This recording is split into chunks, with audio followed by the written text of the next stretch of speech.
Hello guys, tukikuuliza miji misafi hapa duniani, kati ya miji misafi hapa duniani huwezi kukosa kuitaja Moscow. Sasa nataka nikupe siri moja ambayo watu wengi hawaonyeshi wanapokuwa wanachukua video hizi. Unaona hili gari hapa, hilo gari ambalo linazunguka hapo chini linakuwa na ufagio, lakini pia linakuwa na kuna mashine fulani imefungwa pale chini ambayo inakuwa inavuta ule uchafu. Ni device gani? Nimeisahau jina. Kuna device ambayo tunaitumia ukiwa unasafisha nyumbani, inakuwa inavuta ule uchafu. Kwa hiyo ndo hili gari kitu ambacho tunakifanya asubuhi, mchana na jioni. Lakini pia kuna gari lingine ambalo nitalitafuta, nikiliona nitawawekeeni. Kuna magari huwa yanaongozana, yanakuwa matatu. Mwenyewe kazi yake huwa ni kumwaga sabuni, lakini pia kuna mengine kazi yake ni kufagia, na mengine kazi yake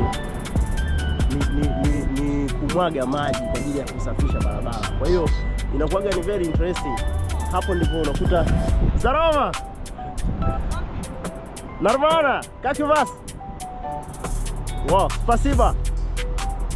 Unaona bwana, Warusi ni wakarimu sana. Kwa zile story ambazo huwa tunapewa kwamba Warusi sijui ni wababe sijui na nini, hizo tunaziweka kando. Je, wenyewe mmejionea video ya kwanza? Ni almost kwenye video nyingi ambazo wanazifanya, lazima nikikutana na mtu atanisalimia na atanichangamkia na vitu kama hivi. Kwa jamani, nilikuwa nataka niwaonyeshe hilo gari hapo ambalo limepita, very interesting. Kwa hiyo ndio siri ya mji wa Moscow kuwa msafi. Kila sehemu wanasafisha, mpaka kwenye premises za kutembea wanasafisha. Hiyo safi. So guys, if it's your first time watching this video, nakuomba subscribe, like, na pia usiache ku comment. See you in the next video.